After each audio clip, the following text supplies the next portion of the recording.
بسم الله الرحمن الرحيم وممن خلقنا أمة يهدون بالحق وبه يعدلون والذين كذبوا بآياتنا سنستدرجهم من حيث لا يعلمون وأملي لهم إن كيدي متين أولم يتفكروا ما بصاحبهم من جنة إن هو إلا نذير مبين اولم ينظروا في ملكوت السماوات والارض وما خلق الله من شيء وان عسى ان يكون قد اقترب اجلهم فبأي حديث بعده يؤمنون من يضلل الله فلا هادي له ويذرهم في طغيانهم يعمهون يسألونك عن الساعة أيان مرساها قل إنما علمها عند ربي لا يجليها لوقتها إلا هو ثقلت في السماوات والأرض لا تأتيكم إلا بغتة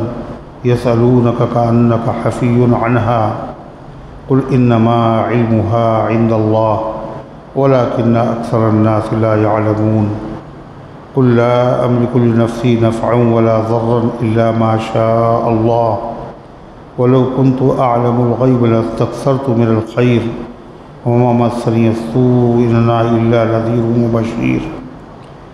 نذير وبشير لقوم يؤمنون هو الذي خلقكم من نفس واحدة وجعل منها زوجها ليسكن إليها فلما تغشاها حملت حملا خفيفا فمرت به فلما أثقلت دعوا الله ربهما لئن آتيتنا صالحا لنكونن من الشاكرين فلما آتاهما صالحا جعل له شركاء فيما آتاهما فتعالى الله عما يشركون أيشركون ما لا يخلق شيء وهم يخلقون ولا يستطيعون لهم نصرا ولا أنفسهم ينصرون وإن تدعوهم إلى الهدى لا يتبعوكم سواء عليكم ودعوتموه وأنتم صامتون إن الذين تدعون من دون الله عباد أمثالكم فادعوهم فليستجيبوا لكم إن كنتم صادقين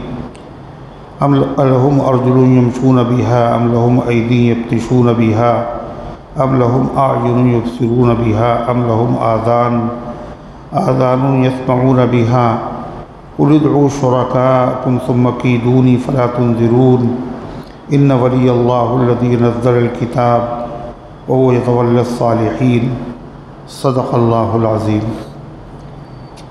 محترم حضرات، سامعین کرام، حاضرین مسجد، عزیزوں اور بزرگوں، یہ قرآن مقدس کے 90 پارے کی سورۃ الاعراف کی پاکیزہ، نورانی، مبارک، بعظمت، مطہر آیتیں ہیں۔ دعا کیجئے اللہ تعالیٰ ان مقدس آیات کی روشنی میں صحیح اور سچی بات عرض کرنے کی توفیق نصیب فرمائے اور ہم سب کو عمل کرنے کی توفیق عطا فرمائے۔ اللہ تعالیٰ نے اس سے پہلے کی آیت میں بتایا کہ ہم نے اپنی بہت ساری مخلوق کو انسانوں اور جنوں میں سے جہنم کے لیے پیدا کیا، اور ان آیات میں یہ بتایا کہ ہم نے اپنی مخلوقات میں سے ایک امت کو ہدایت اور رہبری کے لیے پیدا کیا۔ وَمِمَّنْ خَلَقْنَا أُمَّةٌ، اور ان میں سے جن کو ہم نے پیدا کیا، امتن ایک جماعت ہے، یہدون بالحق، جو رہنمائی کرتی ہے دین حق کی طرف، یعنی اللہ کے احکامات کیا ہیں وہ خود بھی جانتے ہیں اور اللہ کے بندوں کو بتاتے ہیں کہ قربانی کا حکم کیا ہے، زکوٰۃ کا حکم کیا ہے، روزے کا حکم کیا ہے، بیوی بچوں کے سلسلے میں اللہ کے کیا حکم ہیں، کاروبار کے سلسلے میں کیا حکم ہے، عدل و انصاف کے بارے میں خدا کا کیا حکم ہے، اللہ کے احکامات کو اللہ کے بندوں کو بتاتے ہیں، وَبِهِ يَعْدِلُونَ، اور ان احکامات کے مطابق خود بھی انصاف کرتے ہیں۔ اگر جھگڑا ہوتا ہے، اختلاف ہو جاتا ہے، تو خود بھی اللہ کے ان حکموں کی وہ پابندی کرتے ہیں اور اسی کے مطابق فیصلہ کرتے ہیں۔ اس آیت کریمہ میں امت سے مراد اللہ کے رسول صلی اللہ علیہ وسلم نے فرمایا میری امت، اور حضور پاک صلی اللہ علیہ وسلم کی امت ایسی ہے کہ جو امت کے دیگر افراد کی رہنمائی بھی کرتی ہے، شریعت کے حکم بتاتی بھی ہے، خود بھی عمل کرتی ہے، اور اگر کوئی ایسی بات سامنے آ جاتی ہے جو خلاف شریعت ہے تو وہ نہ اپنوں کی پرواہ کرتی ہے اور نہ غیروں کی پرواہ کرتی ہے، بلکہ صحیح مسئلہ ہمیشہ بیان کرتے ہیں۔ علماء نے لکھا، مفسرین کہتے ہیں اس سے مراد امت کے علماء ہیں، علماء ربانیین، علماء حقانی۔ وہ امت کی صحیح رہبری بھی کرتے ہیں شریعت کے مطابق، اور خود بھی اسی کے مطابق عمل کرتے ہیں۔ چنانچہ جب کبھی کوئی دین میں خلل پیدا ہوتا ہے یا کسی آدمی کے عقیدے، عمل، نظریہ خراب ہو جاتا ہے تو فوراً وہ رعایت نہیں کرتے یہ اپنا ہے یا غیر ہے، بلکہ فوراً ان کا فتویٰ سامنے آ جاتا ہے، یہ صحیح ہے، یہ غلط۔ چنانچہ دین کے نام پر کتنے فرقے بنے، آپ سوچئے، منکرین حدیث کا فرقہ، قادیانیوں کا فرقہ، رافضیوں کا فرقہ، غیر مقلدین کا فرقہ، اس طرح جتنے بھی فرقے بنے، ان تمام فرقوں کے بارے میں علماء ربانیین نے امت کی رہنمائی کی، اور کیا کہا، قادیانی اگرچہ نماز پڑھیں، روزہ رکھیں، کچھ بھی کریں، یہ لوگ ایمان والے نہیں۔ کیوں نہیں ہے صاحب؟ اس لیے کہ یہ آخری پیغمبر جناب محمد الرسول اللہ صلی اللہ علیہ وسلم کو آخری نبی نہیں مانتے، اور یہ کہتے ہیں کہ آپ کے بعد ایک اور آدمی ہے، وہ نبی ہے جس کا نام غلام احمد ہے۔ تو یہ ختم نبوت کے منکر ہیں۔ جو ختم نبوت کا منکر ہو وہ مسلمان نہیں ہو سکتے۔ اسی طریقے سے جو لوگ حدیث کا انکار کرتے ہیں، کہتے ہیں ہم صرف قرآن پر عمل کریں گے، قرآن میں جو لکھا ہے اسی کو مانتے ہیں، حدیث میں کیا لکھا ہم نہیں مانتے، حدیثیں بہت بعد میں جمع کی گئیں۔ تو ان فرقوں کے بارے میں کہتے ہیں یہ فرقہ اگرچہ کلمہ پڑھتا ہے مگر یہ گمراہ ہے، اس لیے کہ جیسے قرآن حجت ہے ایسے ہی شرعی حجت حدیث بھی ہے۔ اس لیے کہ اللہ تعالیٰ نے قرآن میں کیا کہا، وَمَا يَنطِقُ عَنِ الْهَوَىٰ إِنْ هُوَ إِلَّا وَحْيٌ يُوحَىٰ۔ اللہ کے نبی جو بات کہتے ہیں وہ اپنی مرضی سے نہیں کہتے ہیں، وہ بھی اللہ کی وحی ہوتی ہے،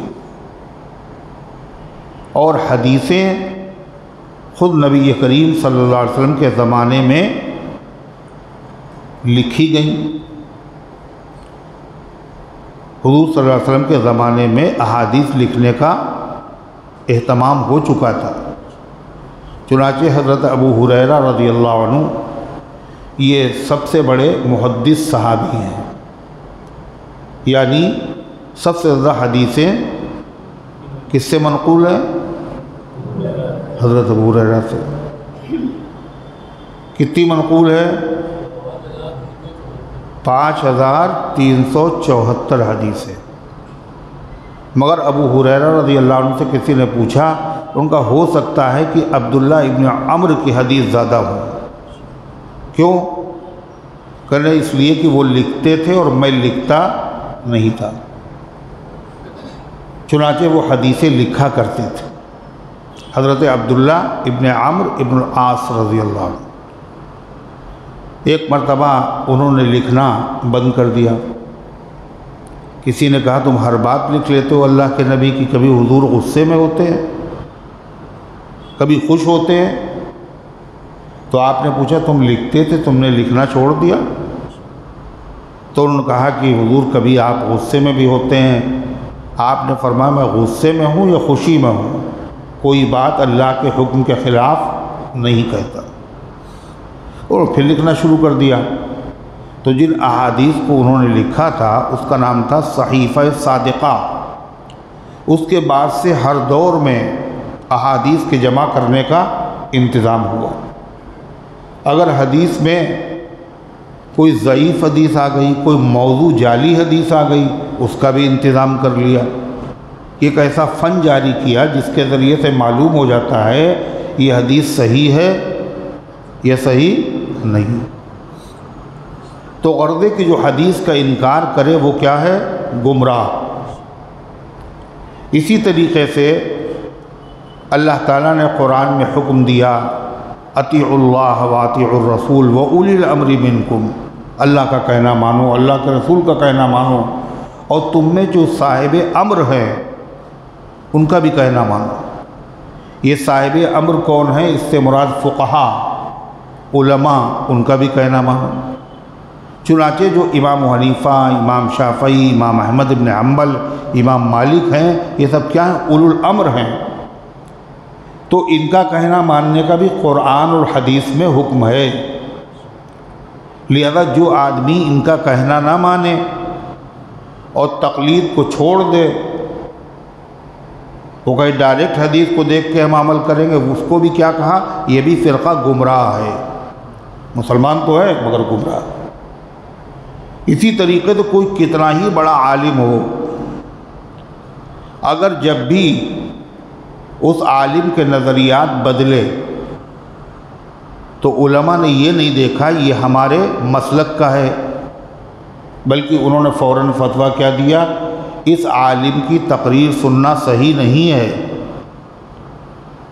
اس کے نظریات، اس کے عقیدے صحیح نہیں ہیں۔ جیسے لکھنؤ کے ایک عالم ہیں اور انہوں نے صحابہ کے بارے میں کہہ دیا کہ نبی کے بعد صحابہ جو تھے وہ منافق بھی تھے، لہذا پوری امت چیخ پڑی یہ کیا کہہ رہے ہیں؟ صحابی کہتے ہی اس کو ہے جو ایمان کے حالت میں جس نے نبی سے ملاقات کی ہو اور ایمان ہی کی حالت میں جس کا انتقال ہوا ہو، منافق صحابی ہو ہی نہیں سکتا۔ تو اسی طریقے سے جس نے بھی کہا، چاہے وہ اپنا ہو غیر ہو، ایک صاحب نے کہہ دیا کہ صاحب 3 مسجدیں جو ہیں ان کا جو درجہ ہے وہ کسی مسجد کا نہیں، ایک مسجد حرام، دوسرے مسجد نبوی، تیسرے مسجد اقصیٰ، مگر انہوں نے مسجد اقصیٰ کا نام نہیں لیا، کہنے تیسرے بنگلے والی مسجد، مرکز دلی۔ تو لوگوں نے کیا کہا؟ آپ اپنے ہیں تو کیا ہوا، یہ تو حدیث کے سراسر خلاف۔ یہ اسی طرح اور دوسری باتیں، ان باتوں میں سے ایک بات یہ بھی ہے کہ موسیٰ علیہ السلام نے دعوت کا کام چھوڑ دیا اور وہ سیدھے کوہ طور پہ چلے گئے، ان کی امت گمراہ ہو گئی دعوت کا کام چھوڑنے کی وجہ سے۔ علماء نے کہا یہ موسیٰ علیہ السلام کی توہین ہے۔ موسیٰ علیہ السلام خود سے تھوڑی نہ گئے تھے، وہ تو اللہ کے بلانے سے گئے تھے، اللہ کے بلانے سے گئے، اور اپنے پیچھے اپنا نائب حضرت ہارون علیہ السلام کو بنا کے گئے تھے۔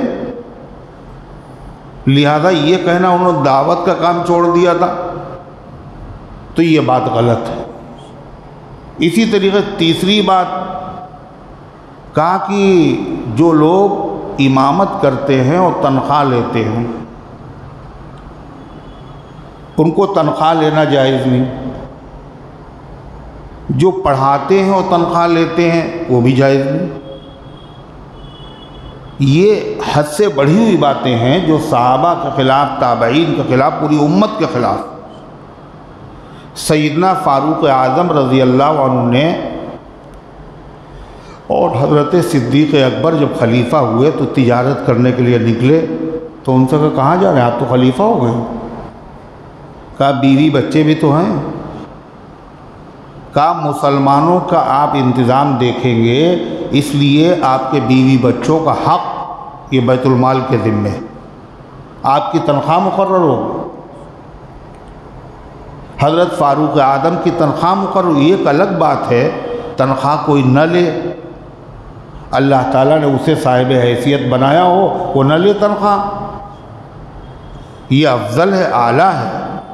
مگر تنخواہ لے کے جو امامت کرے، پڑھائے، تو ساری دنیا کی جتنی مسجدیں ہیں سب کی سب ویران ہو جائیں گی، کہیں امام نصیب نہیں ہوگا۔ ارے ہوگا،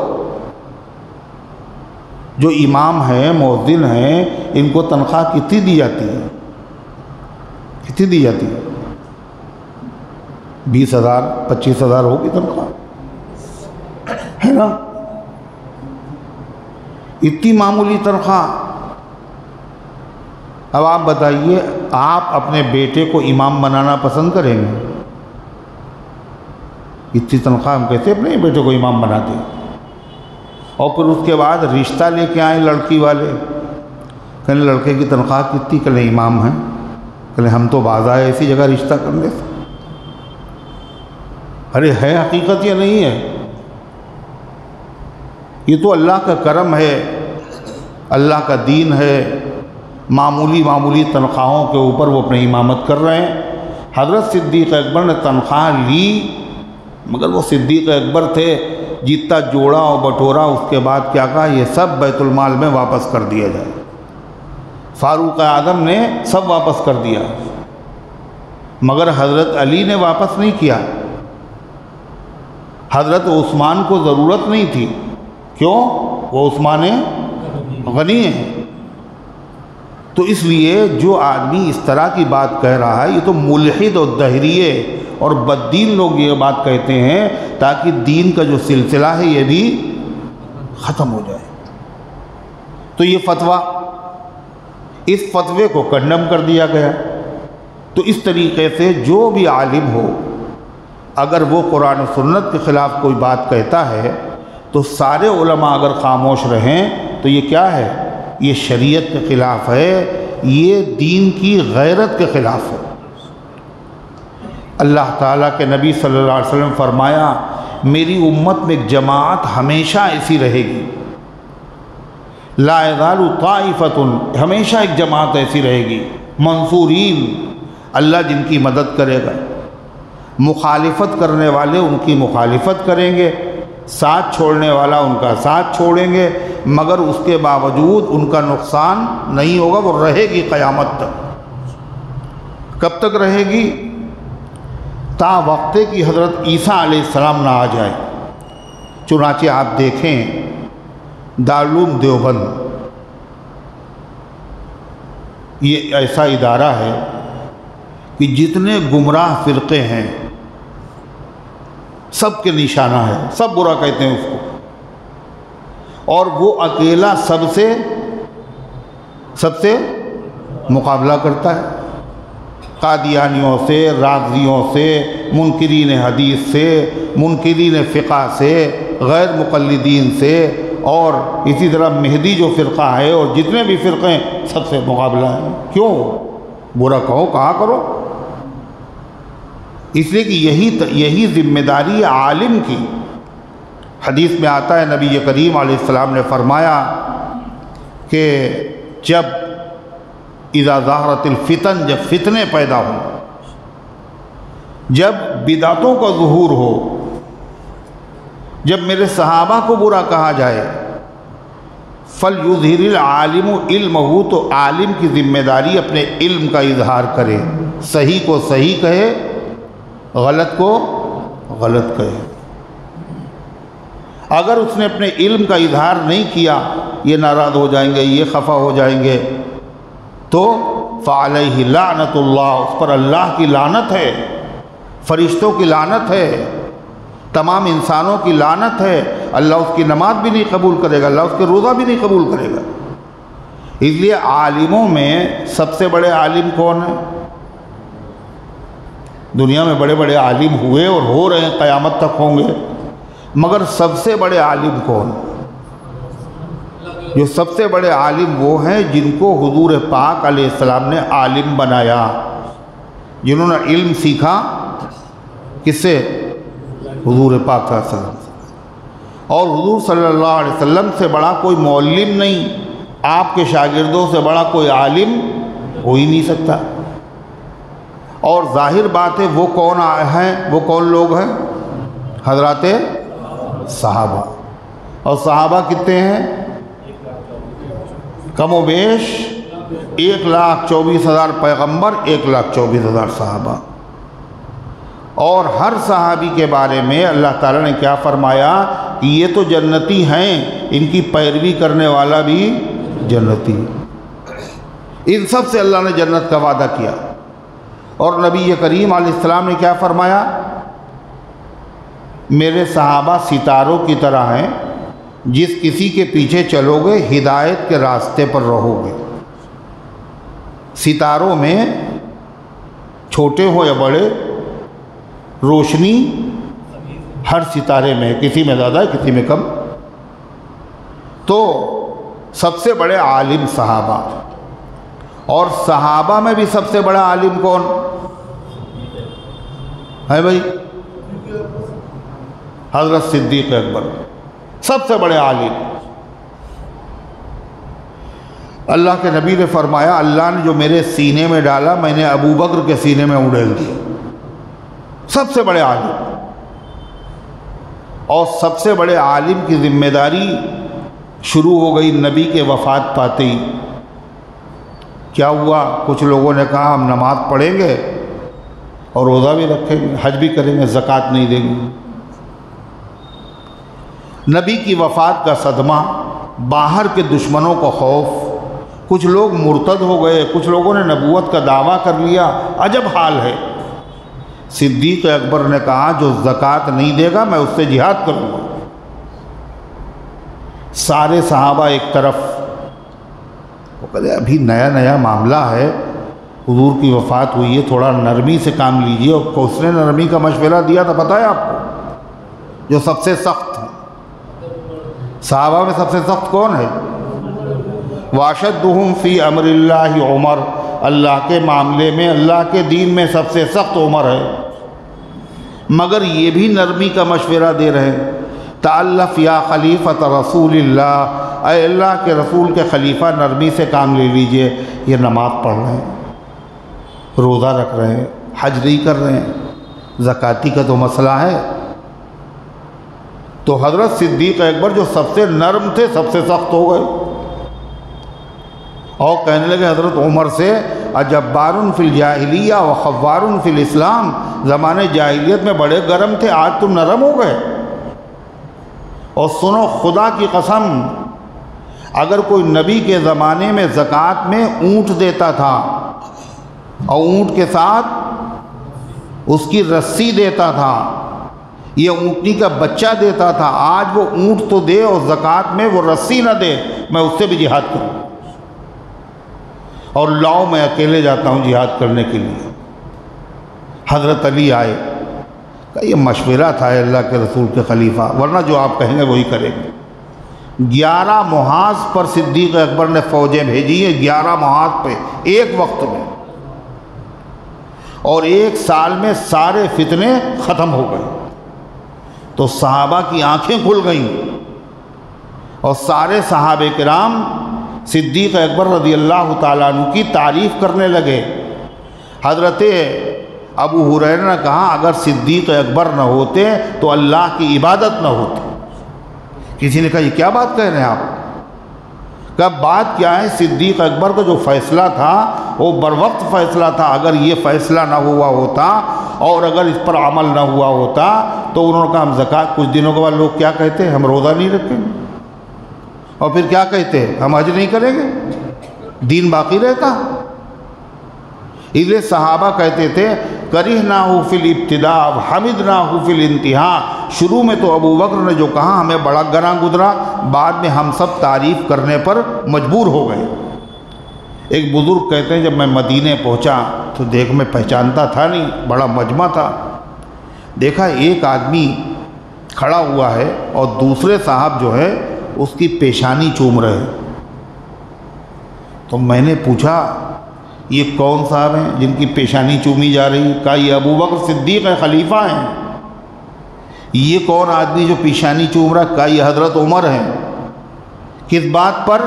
اسی فیصلے پر جو آپ نے فیصلہ کیا.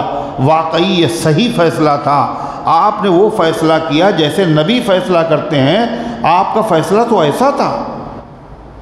قرآن کی میں ایسی آیتیں موجود ہیں جن میں اشارہ ہے کہ لوگ مرتد ہوں گے تو ایک بلانے والا بلائے گا کہ ان مرتد لوگوں سے مقابلہ کرو. اللہ ان سے محبت کرے گا، وہ اللہ سے محبت کریں گے. اس کا مطلب قرآن میں جن لوگوں کا ذکر ہے وہ ابو بکر صدیق اور ان کے لشکر کا ذکر. تو صدیق اکبر نے فتنوں کا قلع قم کیا، حضرت عمر نے اپنے زمانے میں فتنوں کا قلع قم کیا. یہ سلسلہ آج بھی جاری ہے اور قیامت تک جاری رہے گا. اللہ قرآن میں فرماتا ہے وَمِمَّنْ خَلَقْنَا، اور ان میں سے جن کو ہم نے پیدا کیا ہے ایک ایسی امت ہے یہدون بالحق، جو رہبری کرتے ہیں لوگوں کی دین حق کی طرف، کرتے ہیں اور کرتے رہیں گے. وَبِهِ يَعْدِلُونَ، اور اسی کے مطابق وہ انصاف کرتے ہیں. جب کبھی اختلاف ہوتا ہے اپنوں میں یا غیروں میں تو وہ رعایت نہیں کرتے. لا یخافون لومۃ لائم، قرآن میں ہے وہ ملامت کرنے والوں کی ملامت کی پرواہ نہیں کریں گے. والذین کذبوا بآیاتنا سنستدرجهم من حیث لا یعلمون، اور اس کے خلاف جو لوگ جنہوں نے ہماری آیتوں کو جھٹلایا، اللہ فرماتا ہے ان کا حال کیا ہے؟ سنستدرجهم من حیث لا یعلمون، ہم ان کو آہستہ آہستہ لیے جا رہے ہیں ایسی جگہ کی طرف جہاں وہ جانتے نہیں. مطلب جو کفر کر رہے ہیں، جو دین کو مٹانے کی کوششیں کر رہے ہیں، اللہ فرماتا ہم ان کو ایسے آہستہ آہستہ پکڑیں گے، ایک دم سے نہیں. اور ایسے پکڑیں گے ان کو پتہ بھی نہیں چلے گا. مطلب وہ جرائم کرتے رہیں گے اور ہم ان کو سزا بولو نہیں دیں گے. بجائے سزا دینے کے ہم ان کے اوپر دولت اور عیش و عشرت کے خزانے کھول دیں گے. اور جیسے جیسے دولت بڑھتی جائے گی ویسے ویسے ان کی جرات اور جرائم اور گناہ بڑھتے چلے جائیں گے. پھر اور ان کو پتہ نہیں، وہ یہ سمجھ رہے ہیں ہمارے ساتھ اس لیے یہ ہو رہا ہے کہ اللہ ہم سے خوش ہے، اللہ ہم سے راضی ہے. اور حالانکہ اللہ راضی نہیں ہے، بلکہ اللہ تبارک و تعالیٰ ان کو سزا دینا چاہتا ہے، ایسی سزا تاکہ خوب جری ہو جائے، اور اس کے بعد ایک دم سے اللہ پھر ان کو پکڑ لے گا، پھر ان کو کوئی اٹھانے والا نصیب نہیں ہوگا. اللہ ظالم کو مہلت دیتا ہے. جتنے ظالم دیکھ لیجیے آپ، سب سے بڑا ظالم قرآن میں کس کو بتایا گیا؟ وَفِرْعَوْنَ ذِي الْأَوْتَادِ، میخوں والا فرعون. میخوں والا کیوں کہا گیا؟ جو جرم کرتا تھا اس کے ہاتھوں اور پیروں میں کیل ٹھکوا دیتا تھا زندہ، اور پھر اس کے اوپر سانپ بچھو چھوڑوا دیا کرتا تھا. اور اس نے 70,000 بچوں کو قتل کیا، معصوم بچوں کا قتل، ادھر پیدا ہوئے قتل. انبیاء کی اولاد کو ذلیل کیا. اللہ نے اس کو فوراً سزا بولو نہیں دی، مہلت دی اس کو. کتنی مہلت دی؟ 400 سال تک اس کی حکومت رہی، اور اس کے سر میں درد بھی نہیں ہوا. اور وہ ظلم کر رہا ہے، سمجھ رہا ہے مجھے تو کوئی پوچھنے والا نہیں ہے، کوئی پکڑ کرنے والا نہیں ہے، اس کے جرائم اور بڑھتے ہی چلے گئے، حتیٰ کہ موسیٰ علیہ السلام اور حضرت ہارون نے اس کے لیے بد دعا کی، اور اللہ نے قرآن میں ذکر کیا کہ ہم نے موسیٰ اور ہارون سے کہا تم دونوں کی دعا قبول ہو گئی، اور پھر بھی وہ دندناتا رہا۔ اس دعا کی قبولیت کے اعلان کے 40 سال کے بعد اللہ نے فرعون کو اور فرعونیوں کو غرقاب کیا۔ حضرت حاجی امداد اللہ مہاجر مکی رحمۃ اللہ علیہ فرماتے ہیں کبھی کبھی اللہ کا قہر ہوتا ہے، قہر مانے غصہ، غضب، مگر شکل اس کی کیا ہوتی؟ مہر ہے، قہر مگر صورت کیا ہوتی؟ مہربانی کی۔ اللہ کو ہے غصہ مگر صورت میں کیسے آ رہا ہے؟ مہربانی کی شکل میں۔ اور کبھی کبھی ایسا ہوتا ہے اللہ تبارک و تعالیٰ کی مہربانی ہوتی ہے مگر صورت میں ہوتی ہے قہر کے، پریشانیوں کے۔ تو جو ظالم ہوتے ہیں ان لوگوں پر اللہ کی مہربانی ہوتی ہے، یہ جرائم کرتے جاتے ہیں، اللہ کا غصہ تو ہے مگر کیسے؟ مہربانی کی شکل میں، ادھر جرائم کر رہے ہیں ادھر نعمتیں برس رہی ہے۔ اور جو اللہ والے ہوتے ہیں ان پر اللہ کی مہربانی ہوتی ہے مگر کیسے ہوتی ہے؟ قہر کی صورت میں، پریشانی میں مبتلا ہیں، بیماریوں میں مبتلا ہیں، تکلیفوں میں مبتلا ہیں، اذیتوں میں مبتلا ہیں۔ ایوب علیہ السلام نے دیکھے کتنی لمبی بیماری، اور نبی معصوم ہیں، یہ بھی اللہ کی مہربانی ہے۔ آدمی اس کو سمجھ نہیں پاتا کہ یہ مہربانی ہے یا اللہ کی طرف سے قہر ہے۔ فرمایا اللہ تعالیٰ نے سنستدرجہم من حیث لا یعلمون، ہم ان کو آہستہ آہستہ لیے جا رہے ہیں ایسی جگہ پر جس کی ان کو خبر بھی نہیں، وہ سمجھ رہے ہیں مہربانی ہو رہی ہے، اور حالانکہ دائرہ ان کے خلاف تنگ ہوتا جا رہا ہے۔ وَأُمْلِي لَهُمْ، کیسے؟ ہم ان کو مہلت دیتے ہیں، پکڑ نہیں کرتے، اور وہ سمجھتے ہیں ہم حق پر ہیں، وہ سمجھتے ہیں ہمارا کوئی بال بیکا کرنے والا ہے ہی نہیں، ہم جو جی چاہیں کریں۔ ان قیدی متین، میری تدبیر بڑی پکی ہے، لیکن مہربانی کرنے کے بعد جب وہ خوب جری اور دلیر ہو جاتا ہے تو ہم اس کو ایسا پکڑتے ہیں پھر اس کے بعد اس سے کوئی اس کو چھڑانے والا پیدا نہیں ہوتا۔ فرعون کو پکڑا، نمرود کو پکڑا، قارون کو پکڑا، شداد کو پکڑا، حامان کو پکڑا، ہر دور میں یہ ہوتا رہا۔ اس کو کہتے ہیں استدراج۔ استدراج کسے کہتے ہیں؟ آدمی کفر کرے اور پھر بھی اس کی پکڑ نہ ہو، اور نعمتوں کی اور عیش و عشرت کے سامان بڑھتے چلے جائیں، یہ استدراج ہے۔ استدراج کافروں پر بھی ہوتا ہے اور مسلمانوں پہ بھی ہوتا ہے۔ مسلمانوں پہ کب ہوتا ہے؟ ایسا مسلمان جو ہے تو مسلمان مگر گناہ کر رہا ہے، گناہ کر رہا ہے، مگر اس کے اوپر دولت اور دھن بولو برستا چلا جا رہا ہے۔ گناہ کا تقاضا تو یہ ہے کہ اللہ تعالیٰ روزی کے دروازے تنگ کر دے، لیکن اللہ تعالیٰ اس کے اوپر نعمتوں بڑھاتا چلا جا رہا ہے، یہ بھی استدراج ہے۔ اسی لیے جو اللہ تعالیٰ کے نیک بندے ہیں، صالحین، بزرگان دین، وہ اس سے بہت ڈرتے تھے۔ کاہے سے؟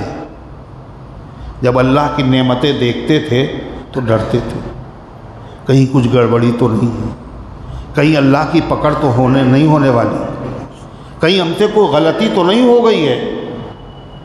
چنانچہ تبلیغی جماعت کے جو بانی ہیں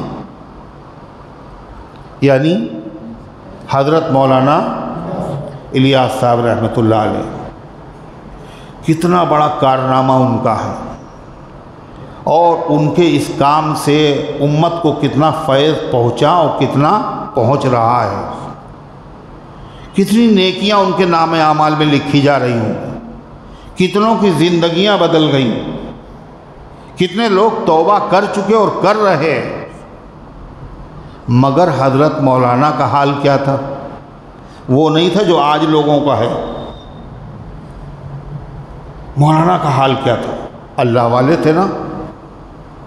حضرت مفتی شفیع صاحب رحمۃ اللہ علیہ، مفتی اعظم، جب تشریف لے گئے تو مولانا الیاس صاحب نے کہا مفتی صاحب مجھے بہت ڈر لگ رہا ہے، میں نے کام تو یہ شروع کر دیا، اس کام میں کامیابی بھی مجھے نظر آ رہی ہے، مگر مجھے ڈر یہ لگ رہا ہے یہ استدراج تو نہیں ہے، یہ اللہ کی طرف سے ڈھیل تو نہیں ہے؟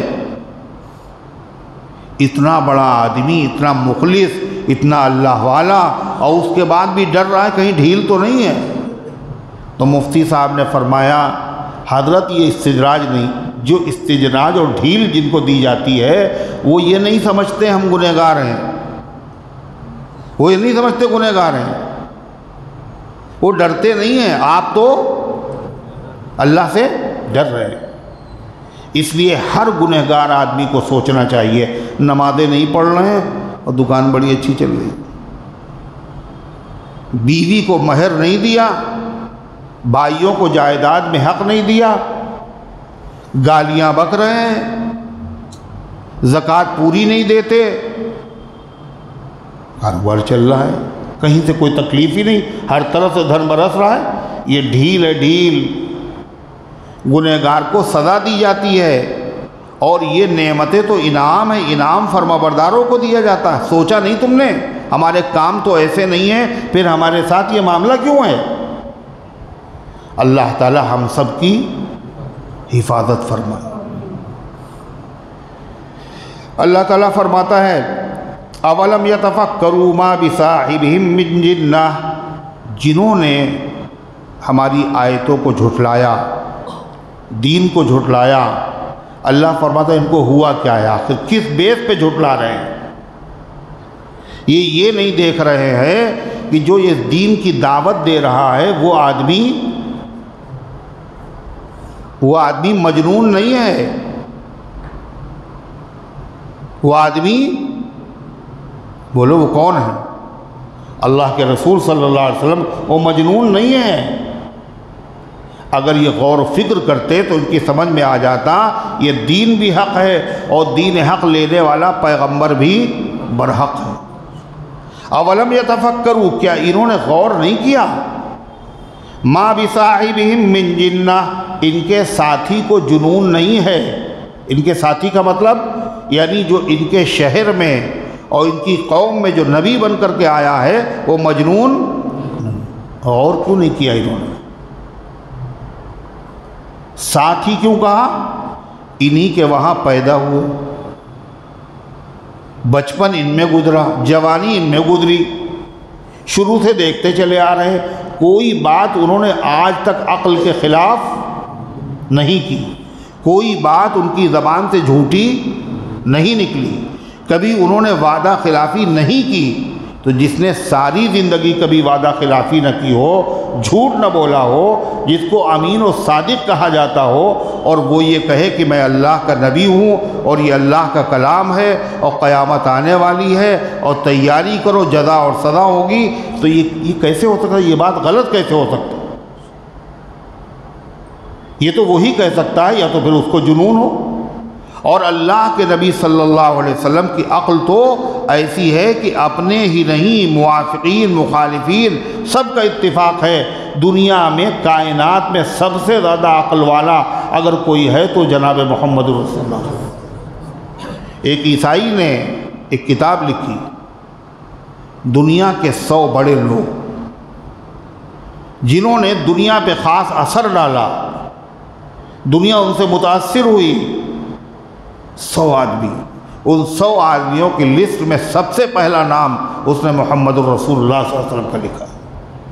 23 سال میں اتنا بڑا انقلاب جس نے برپا کر دیا، خود نہ تھے جو راہ پر اوروں کے ہادی بن گئے، کیا نظر تھی جس نے مردوں کو مسیحا کر دیا، بیماروں کو اچھا نہیں کیا بلکہ بیماروں کو معالج اور ڈاکٹر اور حکیم بنا دیا۔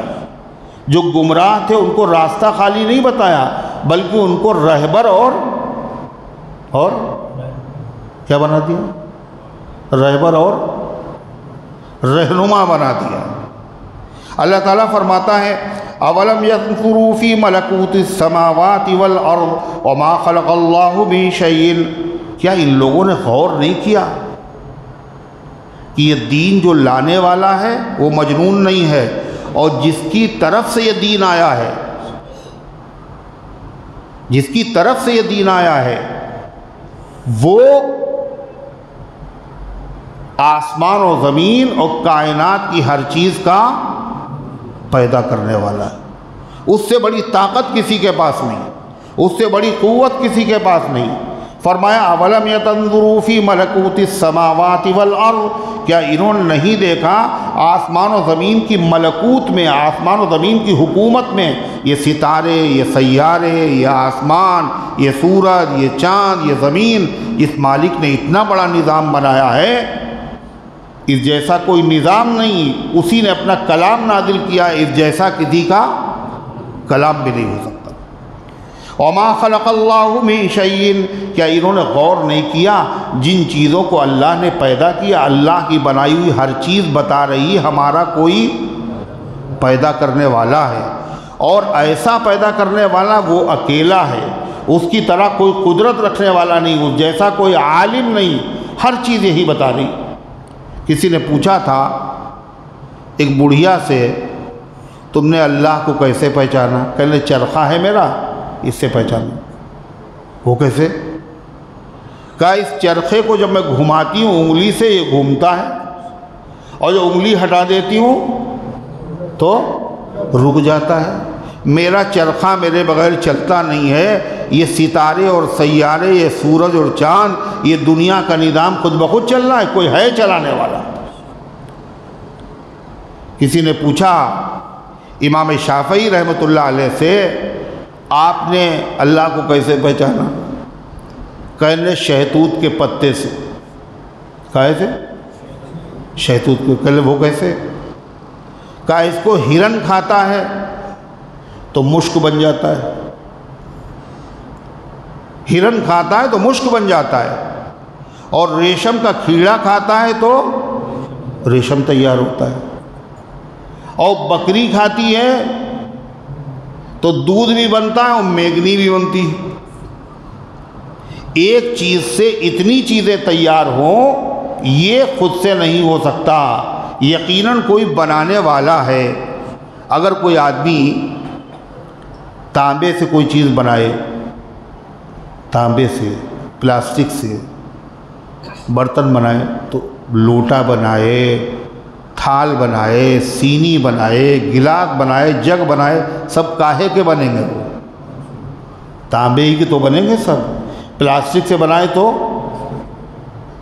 کاہے کے بنیں گے؟ پلاسٹک کے بنے۔ یہ کون ہے صاحب؟ وہ شہتوت کا پتا کھائے اور اس سے کیا کہیں ریشم تیار ہو رہا ہے، اور کہیں اس سے شہد تیار ہو رہا ہے، اور کہیں اس سے مشک تیار ہو رہا ہے۔ ایک چیز سے اتنی چیزیں بدل جائیں، حقیقت بدل جائے، یہ کیسے ہو سکتا ہے؟ تو فرمایا کیا انہوں نے غور نہیں کیا؟ اور جس کو پیدا کیا اللہ تعالیٰ نے، جن چیزوں کو پیدا کیا، اگر یہ غور کرتے تو اللہ کے علاوہ کسی کی عبادت نہ کرتے۔ اگر یہ غور کرتے تو محمد الرسول اللہ صلی اللہ علیہ وسلم کا کلمہ ضرور پڑھ لیتے۔ وَعَنَسَىٰ أَن يَكُونَ قَدِ اقْتَرَبَ أَجَلُهُمْ، اللہ کہتا ہے انہوں نے یہ بھی نہیں غور کیا کہ ہو سکتا ہے ان کی موت قریب آ گئی ہو۔ آدمی سوچتا ہے ہم مرنے والے ہیں اور مرنے کے بعد کچھ کر نہیں پائیں گے، ٹائم کم ہے، لہذا تیاری کر لو، مصیبت سے بچنے کا انتظام کر لو اور اپنے فائدے کا انتظام کر لو۔ اگر کم سے کم یہ یہی سوچتے تو غور کرتے، اور جب غور کرتے تو ان کو ہدایت کا راستہ نظر آ جاتا۔ اللہ تعالیٰ فرماتا ہے وَبِأَيِّ حَدِيثٍ بَعْدَهُ يُؤْمِنُونَ، قرآن کی اتنی صاف دلائل کے بعد، اتنی صاف و کلیئر باتوں کے بعد بھی جو آدمی ایمان نہ لائے پھر وہ کسی چیز سے ایمان نہیں رکھ سکتا۔ فَبِأَيِّ حَدِيثٍ بَعْدَهُ يُؤْمِنُونَ، اس بات کے بعد وہ کون سی بات ہے جس پر یہ یقین رکھیں گے اور ایمان لائیں گے؟ اللہ فرماتا بات یہ ہے کہ ہدایت اور گمراہی یہ کس کے قبضے میں؟ اللہ کے قبضے میں۔ ہدایت کے چاہے جتنے سامان ہوں، اللہ اگر نہ چاہے تو ہدایت مل نہیں سکتی۔ وَمَن يُضْلِلِ اللَّهُ فَلَا هَادِيَ لَهُ، اللہ جس کو گمراہ کر دے اس کو کوئی ہدایت دینے والا نہیں۔ مگر اللہ کی سنت کیا ہے؟ ہدایت اللہ دیتا ہے، مگر کیسے؟ جب کوئی ہدایت کی طلب اور تلاش شروع کرتا ہے تو اللہ اسے ہدایت دے دیتا ہے، اور جب کوئی آدمی ہدایت ملنے کے بعد بھی قدر نہیں کرتا اور جاننے کے بعد بھی مانتا نہیں ہے تو پھر اللہ تعالیٰ اس سے ہدایت کو چھین لیتا ہے، اسے راستہ پھر کبھی نظر نہیں آتا۔ فرمایا اللہ تعالیٰ نے وَيَذَرُهُمْ فِي طُغْيَانِهِمْ يَعْمَهُونَ، اور اللہ تعالیٰ ان کو گمراہی میں بھٹکتے ہوئے چھوڑ دیتا ہے۔ يَسْأَلُونَكَ عَنِ السَّاعَةِ أَيَّانَ مُرْسَاهَا، وہ آپ سے پوچھتے ہیں قیامت کے بارے میں کہ قیامت کب آئے گی۔ مشرکین مکہ نبی کریم علیہ السلام سے پوچھتے تھے بہت دنوں سے، آپ کہنے قیامت آئے گی، حساب کتاب ہوگا، جزا سزا ہوگی، مگر آئے گی کب؟ ٹائم بتائیے صحیح۔ اگر آپ ٹائم بتا دیں تو ہم مان لیں گے اور تیاری کر لیں گے۔ اللہ اس کا جواب دے رہا ہے یسألونک عن الساعۃ ایان مرساہا، وہ پوچھتے قیامت کے بارے میں کب ہوگا اس کا وقوع، آئے گی کب؟ یہ تو ہے آئے گی کب؟ قرآن میں یہاں قیامت کو کیا کہا گیا؟ ساعت۔ ساعت کسے کہتے ہیں؟ گھڑی، یہ والی گھڑی نہیں، کہنے 2 گھڑی کے لیے آ جائیے۔ ایک گھنٹے کو بھی ساعت کہا جاتا ہے اور ایک لمحے کو بھی ساعت کہا جاتا ہے۔ قیامت کا نام ساعت کیوں ہے؟ اس لیے کہ قیامت جب آئے گی تو کیسے آئے گی؟ کتنی دیر میں آئے گی؟ کتنی دیر لگے گی؟ ایک لمحے میں۔ اس لیے قیامت کا نام ساعت بھی ہے۔ وہ آپ سے پوچھتے ہیں قیامت کے بارے میں ایان مرساہا، قیامت کب آئے گی؟ تو اے پیغمبر جواب میں یہ کہیے قل انما علمها عند ربی، آپ کہیے اس کے آنے کا وقت میرے رب کے پاس ہے۔ کچھ چیزیں ایسی ہیں جو اللہ نے کسی کو نہیں بتائیں، انہی چیزوں میں سے ایک قیامت کب آئے گی، یہ ایسا علم ہے جو اللہ نے اپنے ساتھ خاص رکھا ہے، کسی کو نہیں بتایا، نہ کسی نبی کو، نہ کسی رسول کو، نہ کسی اب سوچ رہے کس کا نام لیں، کسی فرشتے کو۔ تمام فرشتوں میں سب سے بڑے فرشتے جبریل ہیں، اور تمام رسولوں میں سب سے بڑے رسول اللہ کے رسول صلی اللہ علیہ وسلم۔ تو جبریل کو بھی نہیں معلوم ہے اور اللہ کے رسول کو بھی نہیں معلوم ہے۔ کچھ چیزیں ایسی ہیں جو اللہ نے، یعنی ہر چیز کا علم، ہر چیز کا علم، یہ ایسی خصوصیت ہے یہ کسی کو حاصل نہیں، اکیلے اللہ کی، ہر چیز کا علم اور ہر چیز کا اختیار، ہر چیز جس کے قبضے میں ہو، یہ بھی اللہ کے علاوہ کسی کو حاصل نہیں۔ اللہ تعالیٰ فرما رہا ہے ان سے بتا دیجئے قیامت کا کب آئے گی اس کا علم صرف اللہ کو ہے۔ فرمایا حضور حدیث میں آتا ہے کہ حضور پاک صلی اللہ علیہ وسلم کے پاس حضرت جبریل آئے، بڑا مشہور واقعہ ہے، اور وہ ایک سوالی کی شکل میں آئے، نیا آدمی، صحابہ بھی نہیں پہچانتے، نبی بھی نہیں پہچانتے، اس نے آ کر کے حضور سے سوالات کیے، ایمان کسے کہتے ہیں، اسلام کسے کہتے ہیں، قیامت کب آئے گی یہ بھی پوچھا۔ آپ نے ہر سوال کا جواب دیا۔ جب اس نے پوچھا متی الساعہ، قیامت کب آئے گی، تو آپ نے جواب میں کیا کہا معلوم؟ مل مسئول عنہا بأعلم بالسائل، جس سے پوچھا جا رہا ہے وہ زیادہ نہیں جانتا اس سے جو پوچھ رہا ہے۔ جیسے پوچھنے والا نہیں جانتا، ایسے ہی جس سے پوچھا جا رہا ہے وہ بھی نہیں جانتا۔ تو اس شخص نے کہا کچھ علامتیں بتائیے، آپ نے علامتیں بتا دی۔ اس کے بعد وہ آدمی چلا گیا۔ صحابہ حیرت میں پڑے ہوئے، یہ کون آدمی تھا؟ کافی دیر کے بعد حضرت عمر کہتے ہیں فلبثت ملیہ، میں بہت دیر تک ٹھہرا رہا، تو آپ نے فرمایا مجھ سے اتدری من السائل یا عمر، جانتے ہو یہ پوچھنے والا کون تھا؟ کہ اللہ و رسول عالم، اللہ اس کا رسول بہتر جانتا ہے۔ آپ نے فرمایا ذاک جبریل، یہ جبریل علیہ السلام تھے۔ اتاکم لیعلمکم دینکم، یہ اس لیے آئے تھے دینی سوالات کر لیں، ان سوالوں کے جواب تمہیں معلوم ہو جائیں، اس لیے آئے تھے۔ پھر آپ نے فرمایا جبریل کو میں نے جانے کے بعد تک نہیں پہچانا کہ یہ جبریل ہیں، جیسے تم نے نہیں پہچانا یہ پوچھنے والا ایک عام آدمی ہے، مجھے بھی نہیں پتہ چلا یہ کون ہے۔ ارے بولو نا، جبریل۔ اور یہ روایت حدیث نبی کریم صلی اللہ علیہ وسلم کی وفات سے پہلے کی ہے، اخیر زمانے میں۔ اللہ نے نبی کو سب سے زیادہ علم دیا ہے، مگر ہر چیز کا علم نہیں دیا۔ آپ نے فرمایا یہاں تک کہ وحی کے ذریعے سے مجھے معلوم ہوا یہ پوچھنے والا، سوال کرنے والا کوئی اور نہیں تھا، کون تھا؟ حضرت جبریل تھے۔ اللہ اسی کو فرما رہا ہے، یہ آپ سے پوچھتے ہیں قیامت کے بارے میں، کب؟ قل انما علمها عند ربی، آپ فرمائیے اس کا علم تو میرے رب کے پاس ہے۔ لا یجلیہا لوقتہا الا ہو، نہیں ظاہر کرے گا اس کو اس کے وقت پر مگر وہی، کون؟ اس کا علم اللہ ہی کو ہے، اور اللہ اس کے علم کو ظاہر نہیں کرے گا، اس کے وقت پر ظاہر کرے گا، اور جب وقت آ جائے گا تو ظاہر کرے گا۔ کون ظاہر کرے گا اور کیسے ظاہر کرے گا؟ قیامت آ جائے گی۔ قیامت جب آ جائے گی تو معلوم ہو جائے گا قیامت کے آنے کا ٹائم، بولو، یہی تھا۔ جب تک قیامت نہیں آئے گی کسی کو نہیں پتہ چلے گا قیامت کب آئے گی۔ اس کے وقت کو ظاہر کوئی نہیں کرے گا، اس کے وقت پر جو ظاہر کرے گا وہ اللہ ہی ظاہر کرے گا، اور اللہ جب ظاہر کرے گا تو کیا ہوگا؟ پتہ چل جائے گا قیامت کے آنے کا وقت یہی تھا۔ لا یجلیہا لوقتہا الا ہو، نہیں ظاہر کرے گا اس کو اس کے وقت پر مگر اللہ۔ ثقلت فی السماوات والارض، اور قیامت کے وقت کے ظاہر نہ کرنے میں حکمت ہے۔ قیامت کے، بولو، ظاہر نہ کرنے میں حکمت ہے۔ قیامت دو ہے نا، ایک چھوٹی ایک بڑی۔ چھوٹی قیامت کون سی؟ آدمی کی موت۔ آدمی کی موت معلوم ہے کب آئے گی؟ وہ آنا تو یقینی ہے، کوئی آدمی انکار نہیں کرتا۔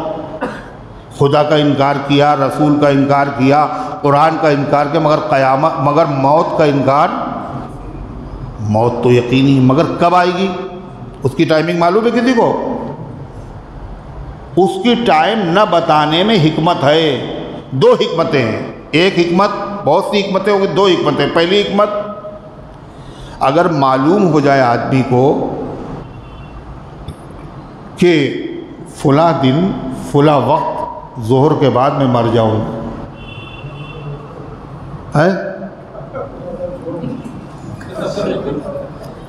تو کہہ رہے بالکل کھانا پینا تو چھوڑ دیکھو،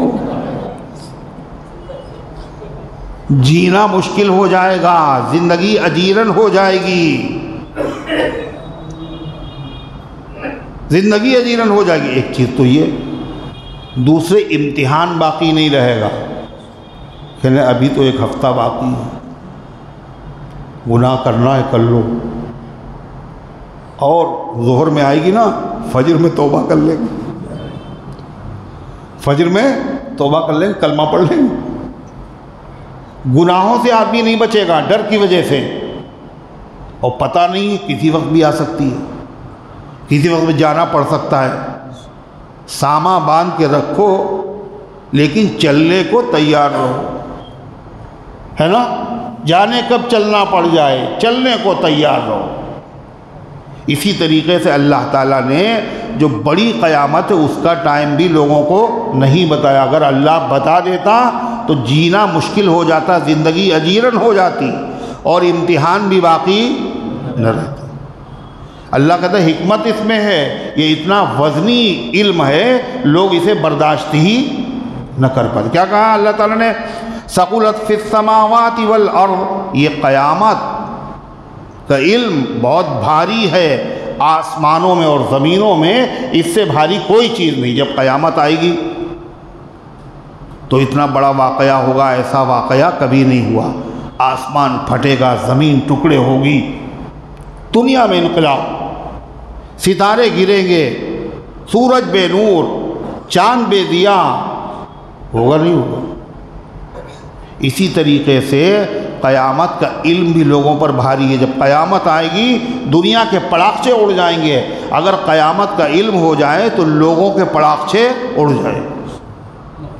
اللہ فرماتا ثقلت فی السماوات والارض، وہ بھاری ہے آسمان و زمینوں میں، لیکن اتنا یاد رکھو آئے گی، وقت پر آئے گی. جب ہوگا پتہ چل جائے گی یہی وقت تھا، لیکن یہ یاد رکھو جب بھی آئے گی تو اچانک آئے گی.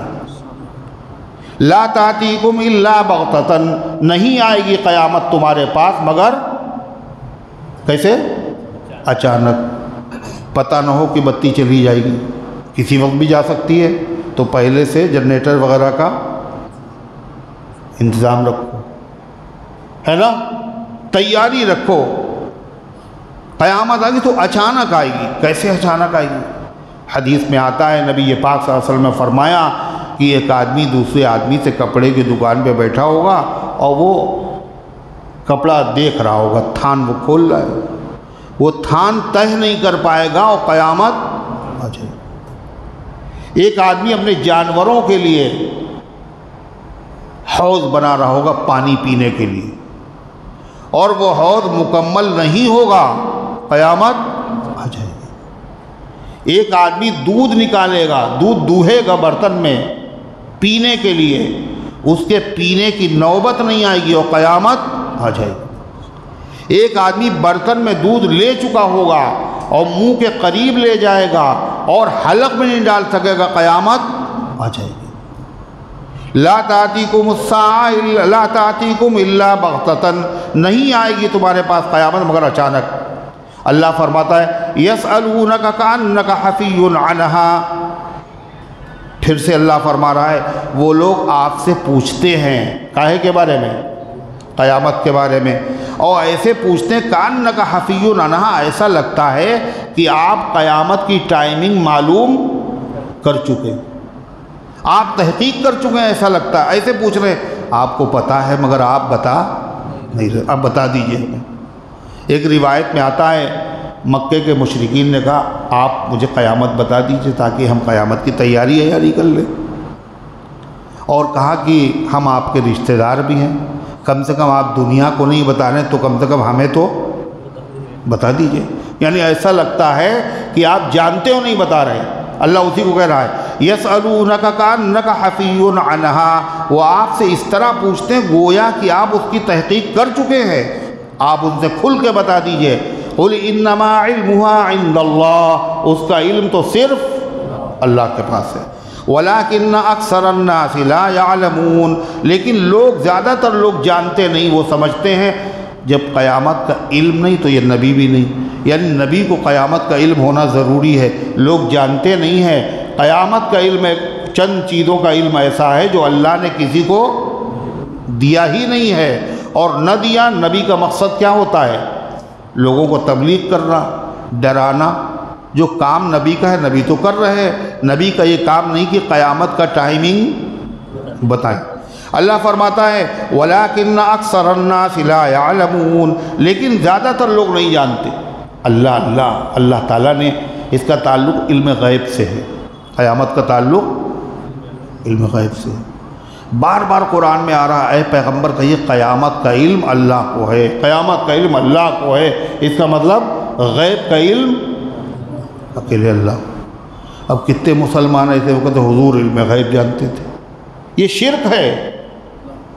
اور وہ کیوں کہتے ہیں یہ بات؟ اس لیے انہوں نے قرآن بولو نا، قرآن پڑھا نہیں، خالی تلاوت کی ہے قرآن کو، انہوں نے سمجھا ہی نہیں، ورنہ یہ بات کوئی سوچ ہی نہیں سکتا کیسے اللہ تعالیٰ نے اس کا انتظام کیا۔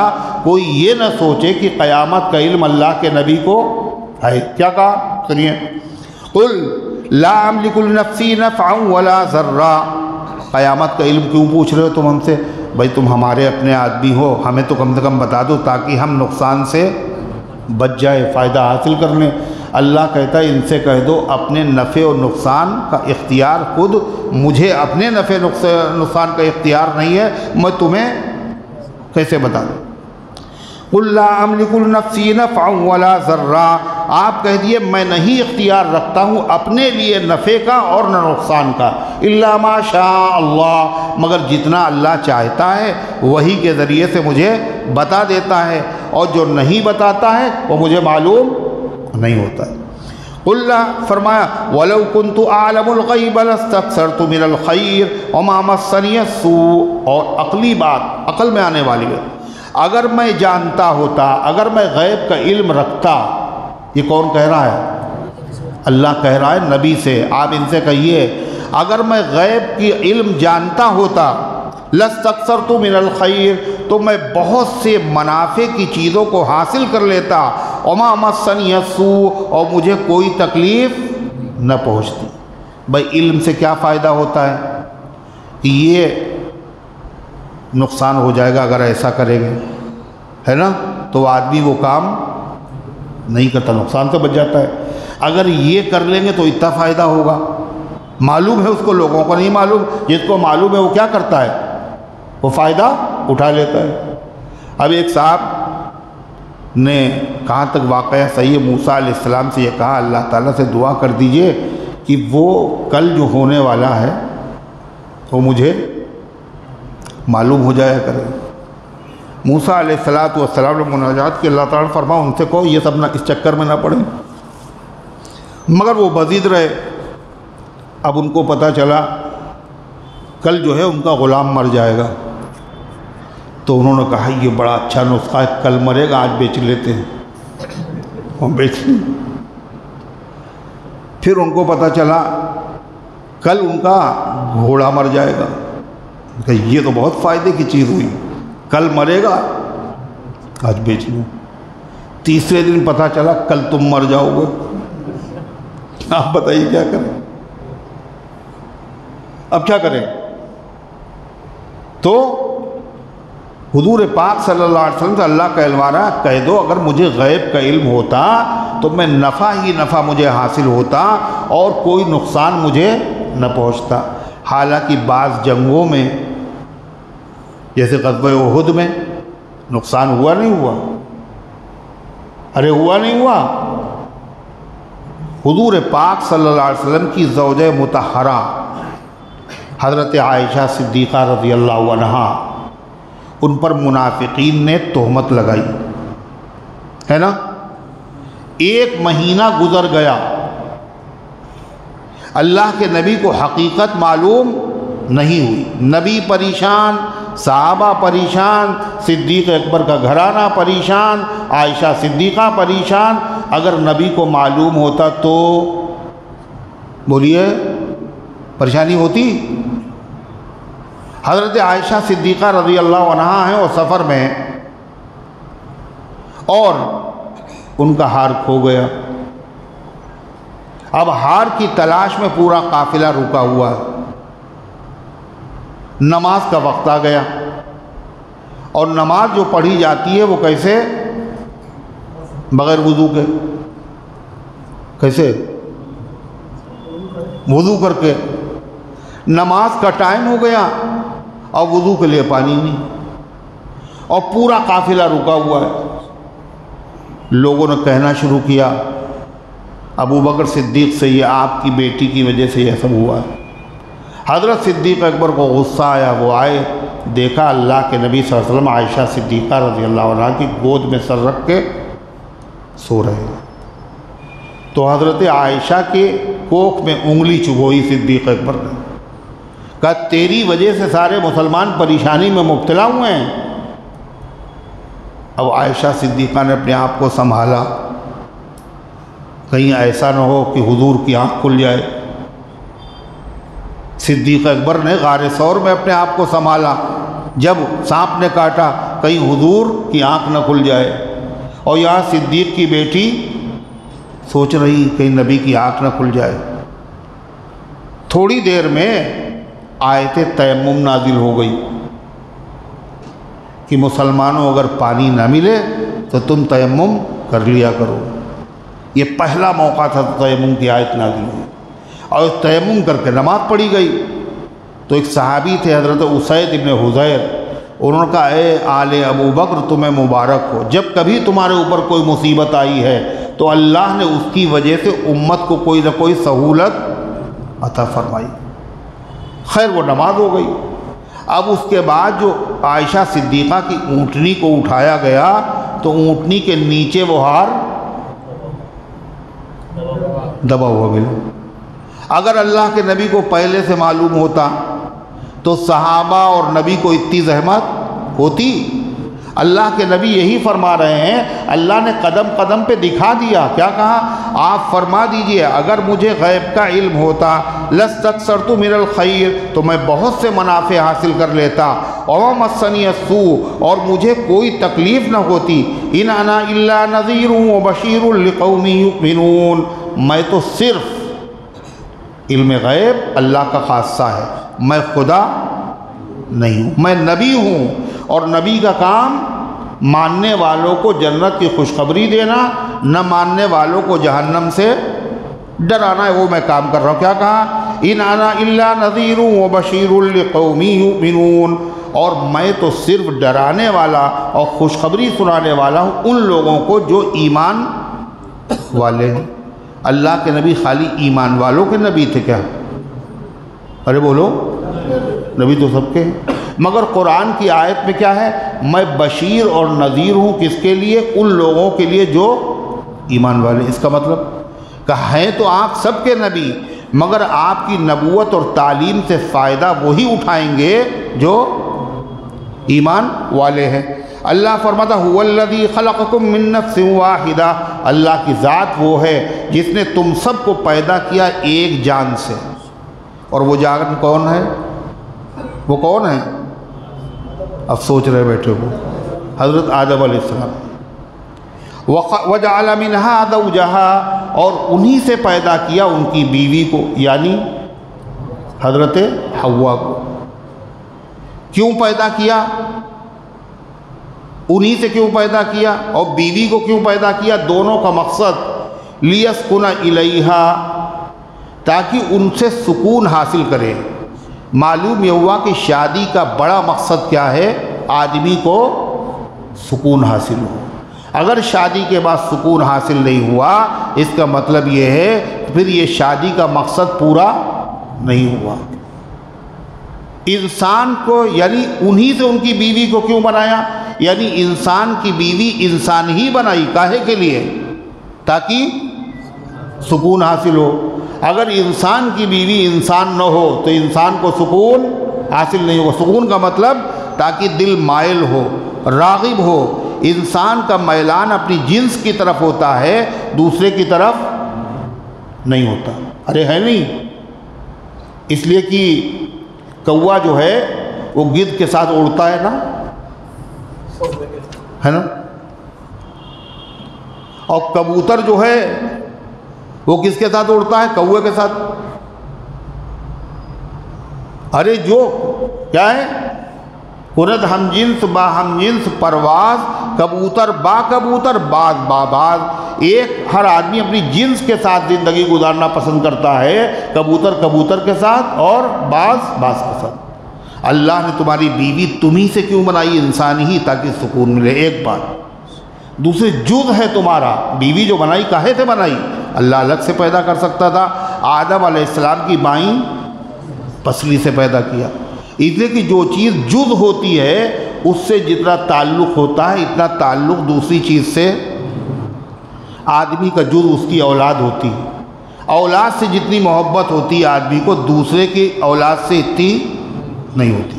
اللہ فرماتا پھر کیا ہوا؟ فلما تغشاها، تو آدم اور حوا کو اتارا اور ان سے نسل انسانی چلی۔ کیسے چلی؟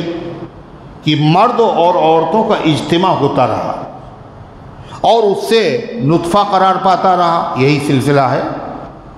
پھر کیا ہوتا ہے سنیے آگے، فلما تغشاها حملت حملا خفیفا فمرت به، جب شوہر نے بیوی کو ڈھانک لیا، یعنی شوہر نے بیوی سے اپنا خاص تعلق قائم کیا، بے حجاب ہو گیا، بے پردہ ہو گیا، حملت، تو بیوی کو حمل قرار پا گیا۔ کیسا حمل؟ حملا خفیفا، بہت ہلکا سا حمل۔ حمل تو ہے ہلکا سا ہے، پتہ ہی نہیں چل رہا ہے، کوئی وزن نہیں، کوئی ویٹ نہیں۔ فمرت بھی، تو بیوی اس حمل کے ساتھ چلتی رہی، پھرتی رہی، سارے کام کرتی رہی، اور دھیرے دھیرے وہ حمل گھٹتا رہا نا، اچھا بڑھتا رہا، جگ رہے ہیں۔ پھر فلما اسقلت، جب وہ بوجھل ہو گئی یعنی وزن بڑھ گیا، تو اب شوہر اور بیوی دونوں کو اندیشے ستانے لگے کہ اولاد ہوگی، اللہ جانے کیسی اولاد ہو، پتہ نہیں صحیح سالم ہوگی یا معذور ہوگی۔ بہت سے بچے معذور پیدا ہوتے ہیں، کسی کے دل میں سوراخ ہے، کسی کی ہونٹ کٹا ہوا، کوئی پیروں سے معذور۔ اس لیے ماں باپ کو اندیشے ہوئے، پتہ نہیں اولاد تو اللہ دے رہا ہے، اللہ جانے کیسی ہوگی، اس لیے جانتے تو ہیں نہیں، تو کیا کرنے لگے؟ دونوں اللہ سے دعائیں کرنے لگے، کیا؟ اے اللہ، اگر آپ نے صحیح سالم اولاد عطا فرمائی تو ہم آپ کا شکر ادا کر۔ سنیے اللہ فرماتا فلما اسقلت دعوا اللہ ربہما، جب وہ بوجھل ہو گئی تو دونوں نے اللہ تعالیٰ سے دعا مانگی اپنے رب سے، لئن آتیتنا صالحا لنکونن من الشاکرین، اگر آپ ہمیں نیک اور صالح اور صحیح سالم بچہ عطا فرمائیں گے تو ہم آپ کے شکر گزار بندوں میں شامل ہو جائیں گے، ہے نا؟ اللہ کہتا ہے پھر کیا ہوا؟ جب اولاد ہم نے دے دی تو بجائے شکر کے ناشکرے بن گئے۔ سب سے بڑی ناشکری چیز کیا ہے؟ ناشکری کیا ہے؟ کہ دے کوئی اور کہا جائے کہ آپ نے۔ سنیے فلما آتاہما صالحا جعل لہ شرکاء فیما آتاہما، جب اللہ نے ان کو نیک اور صحیح سالم بچہ عطا کر دیا تو دونوں نے اس بچے میں پارٹنر بنا لیے جو اللہ تعالیٰ نے ان کو عطا فرمایا تھا۔ شرک کرنا شروع کر دیا، کیا کہا؟ یہ بچہ تو فلاں بزرگ نے دیا ہے، ہمارا فلاں پیر نے دیا ہے، ان کی منت مانی تھی اور قبر پر چادر چڑھانے کی ہم نے منت مانی تھی، یہ انہوں نے دیا ہے۔ یہ کیا ہوا؟ شرک ہوا نہیں ہوا؟ اب بچہ پیدا ہوا، اس بچے کو کیا کیا؟ جا کے مزار کے اوپر جا کے اس کو سجدہ کرا دیا۔ یہ کیا ہے؟ عملی شرک۔ وہ عقیدے کا شرک تھا کہ دیا کس نے؟ بزرگ نے دیا، اور یہ عمل کا شرک ہے کہ بجائے اللہ کے آگے سجدہ ریز کرنے کے بزرگ کے مزار کے پاس جھکا دیا۔ تیسرا شرک کہا، نہ عملی شرک کیا نہ عقیدے میں شرک کیا، دیا اللہ نے اور سجدہ بھی نہیں کرا غیر اللہ کے سامنے، مگر اس کا نام ایسا رکھ دیا جس میں شرک کی بو آ رہی۔ کیا نام رکھ دیا؟ حسین بخش، یہ حسین نے دیا ہے۔ علی بخش، علی کا دیا ہوا۔ عطائے وارث، حاجی وارث علی شاہ کا دیا ہوا ہے۔ تو یہ کیا ہے؟ یہ شرک۔ اللہ فرماتا ہے فَتَعَالَى اللَّهُ عَمَّا يُشْرِكُونَ، اللہ بلند ہے ان تمام سے جن کو وہ خدا کے ساتھ شریک کرتے ہیں۔ اللہ فرماتا اور شریک خالی بزرگوں کو تھوڑی کرتے ہیں، لوگ کس کو خدا کی خدائی میں شریک کرتے ہیں؟ 360 بتوں کو، 33 کروڑ دیویوں دیوتاؤں کو، پتھروں کو۔ اللہ فرماتا عقل بھی پتھر ہو گئی، کہاں خدا اور کہاں یہ بے زبان اور بے جان بت۔ سنیے ایشرکون ما لا یخلق شیئا وہم یخلقون، کیا وہ اللہ کے ساتھ شریک کرتے ہیں ایسی چیزوں کو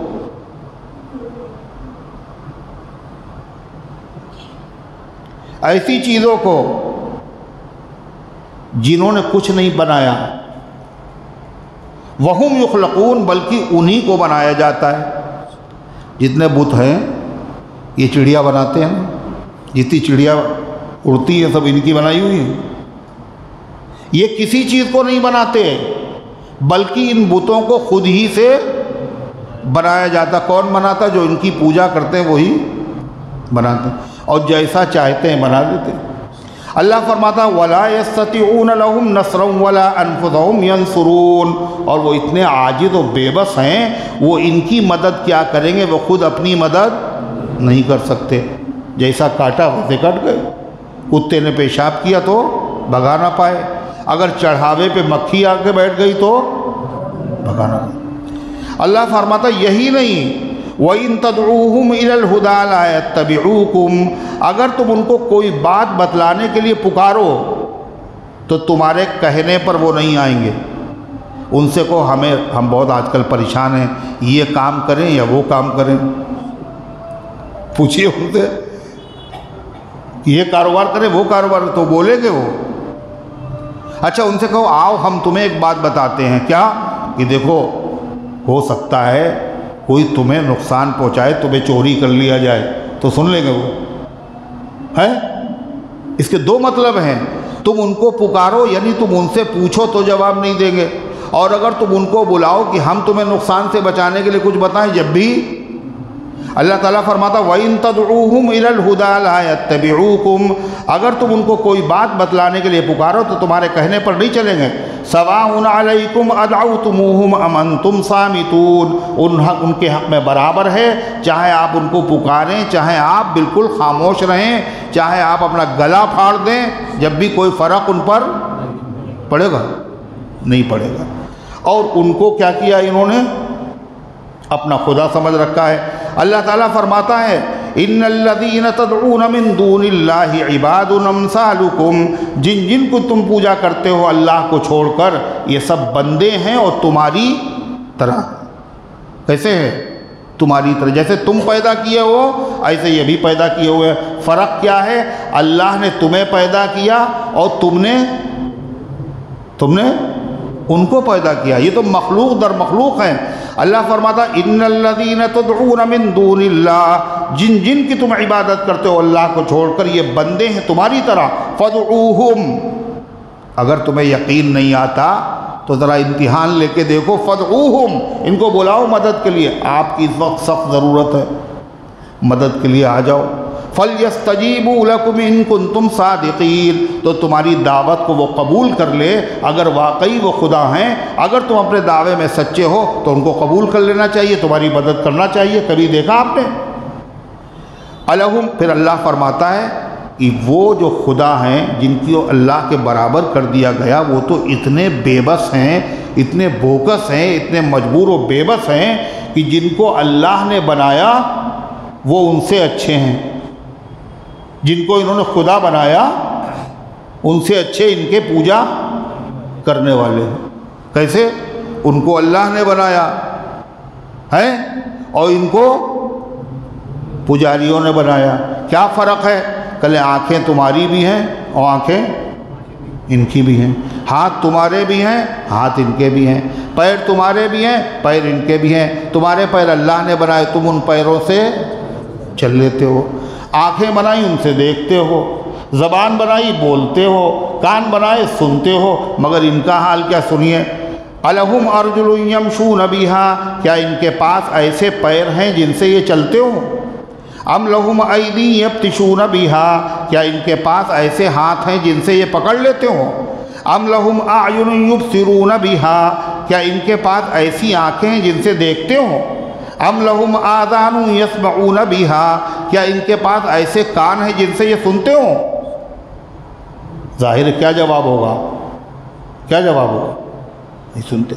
قل ادعوا شرکاءکم ثم کیدونی فلا تنظرون، جب یہ سب بتایا گیا تو لوگوں نے کیا کہا؟ ارے آپ نے تو ہمارے خداؤں کی شان میں بڑی گستاخی کی ہے اور ہمیں ڈر لگ رہا ہے کہیں تمہیں کوئی نقصان نہ پہنچا دے۔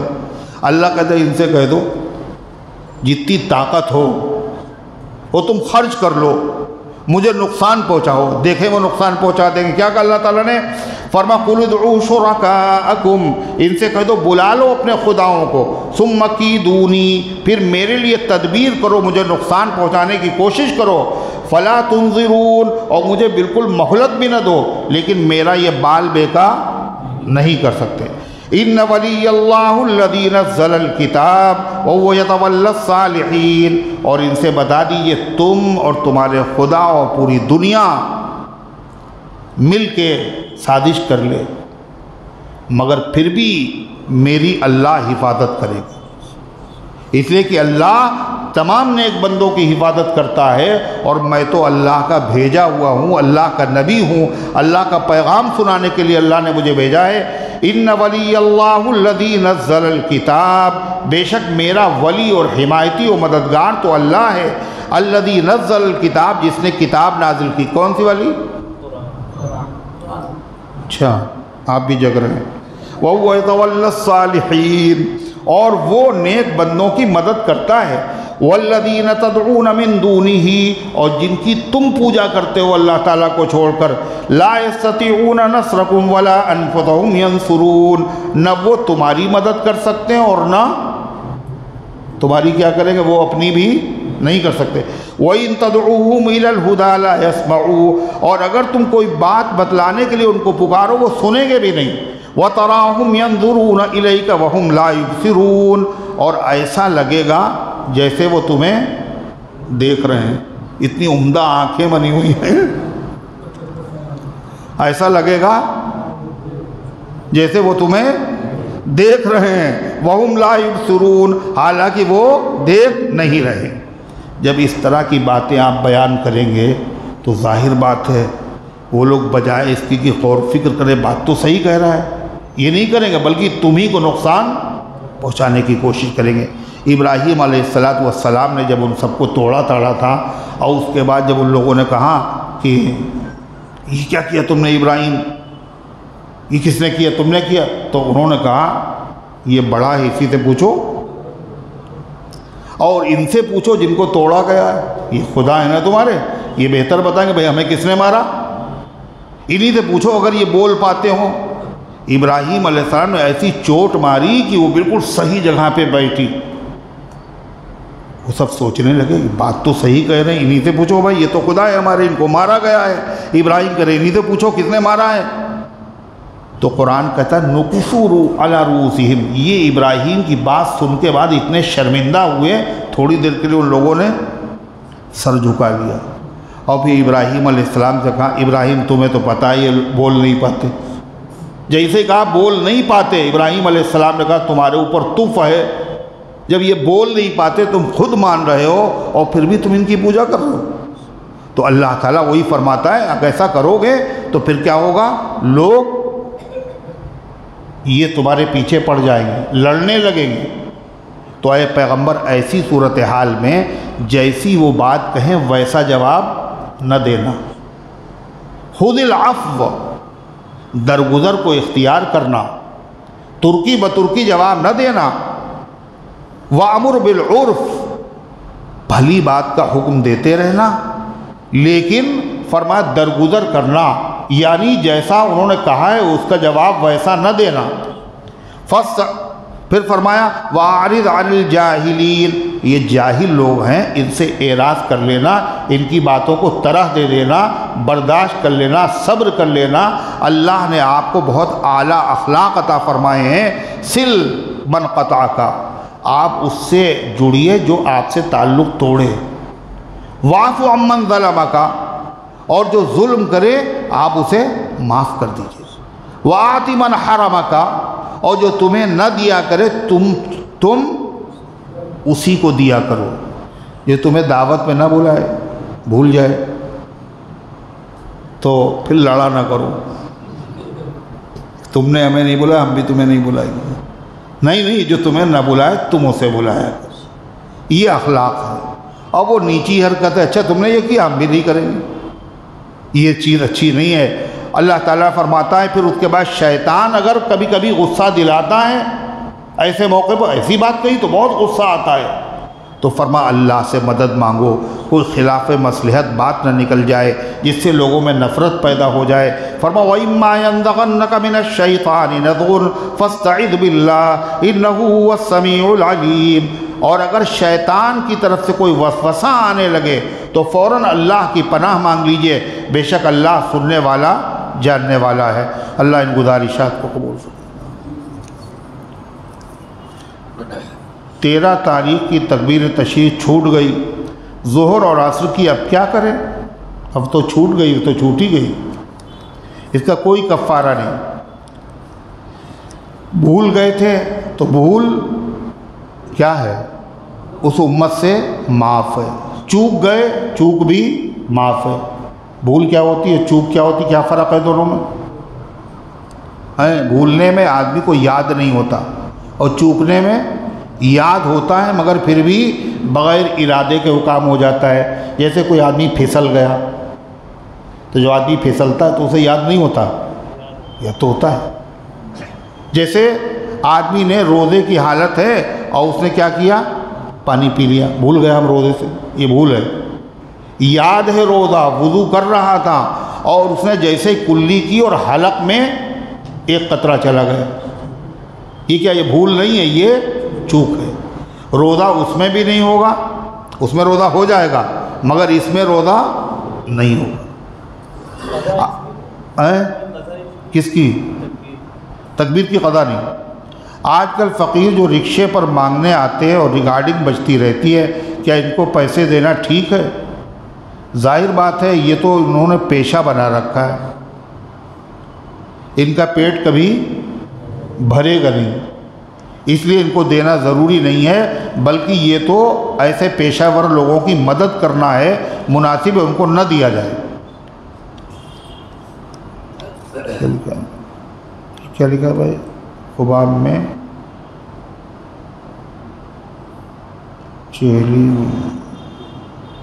خواب کی باتیں یہاں نہ پوچھا کیجئے، خواب کی باتیں الگ سے فون کر کے معلوم کیا کیجئے۔ رکعت چھوٹنے والی تھی، وضو کر کے آ کر نیت باندھ لی، آستین نہیں اتاری تھی کہ نماز میں آستین نیچے کرنے سے نماز فاسد ہوگی عمل کثیر کی وجہ سے؟ دیکھیے اگر آپ آئے اور اس کے بعد دیکھا کہ امام صاحب رکوع میں ہیں، ابھی آپ نے آستین نیچی نہیں کی اس خیال سے کہ اگر آستینیں صحیح کریں گے تو رکعت چھوٹ جائے گی، تو آپ آستین کو نہ سیدھا کیجیے اور رکوع میں شامل ہو جائیں۔ کوہنی اگر کھلی ہے تو اس سے نماز فاسد نہیں ہوتی، اور عمل کثیر اسے کہتے ہیں جس میں دونوں ہاتھ لگ جائیں۔ آستین اگر چڑھی ہوئی ہے تو بعد میں ایک ہاتھ سے اسے نیچا بھی کیا جا سکتا ہے، اس سے نماز میں فساد نہیں ہوگا، اور اگر نہیں نیچی کی جب بھی نماز میں فساد نہیں ہوگا۔ یعنی اس کا نماز مکروہ جب ہوتی ہے جب آدمی جان بوجھ کر باقاعدہ آستینیں ہیں اور آستینیں چڑھا کے نماز پڑھے، جس طرح نہیں پڑھنا چاہیے، یا کھول کر کے آستینیں آئے جب بھی نماز ہو جاتی ہے مگر مکروہ ہوتی ہے۔ یہاں تو ضرورت ہے، مجبوری ہے۔ اللہم صلی علی سیدنا وعلی آل سیدنا کما تحب و ترضا عدد ما تحب و ترضا۔ اللہم انت السلام و منک السلام تبارک یا ذا الجلال والاکرام۔ ربنا آتنا فی الدنیا حسنہ وفی الآخرۃ حسنہ وقنا عذاب النار۔ اللہم احفظنا من کل بلاء الدنیا وعذاب الآخرہ۔ اے اللہ ہم سب کی حاضری کو اپنی رحمت سے قبول فرما، ایمان کامل عطا فرما، اعمال صالحہ کی توفیق عطا فرما۔ اے اللہ نفس شیطان کے دھوکے سے، برے کاموں سے، بری باتوں سے ہم سب کی حفاظت فرما۔ اے اللہ تیرے وہ حکم جو ہمیں معلوم ہو گئے ان پر عمل کرنے کی توفیق عطا فرما، اور تیرے وہ احکام جو ہمیں معلوم نہیں ہیں ان کے معلوم کرنے کا شوق اور تڑپ اور طلب دل میں پیدا فرما۔ اے اللہ ہم میں سے جو بیمار ہے شفا عطا فرما، جو حاجت مند ہے ان کی حاجتوں کو پورا فرما، جو دعاؤں کے طالب ہیں ان کے نیک مقاصد میں کامیابی نصیب فرما۔ اے اللہ جو دنیا سے جا چکے ان سب کی مغفرت فرما، مولانا عبدالولی فاروقی کی مغفرت فرما، اور اے اللہ ہمارے تمام اکابر، اساتذہ، علماء اور بزرگان دین ان سب کی عمروں میں برکت عطا فرما۔ اے اللہ دین کا کام کرنے والوں کی عمروں میں برکت عطا فرما اور شرور اور فتن سے حفاظت فرما۔ اے اللہ جو دنیا سے جا چکے ان سب کو معاف فرما، ہم سب کو اسلام پر زندہ رکھ، ایمان پر موت دے، ایمان والوں کے ساتھ حشر فرما، آمین یا رب العالمین، صلی اللہ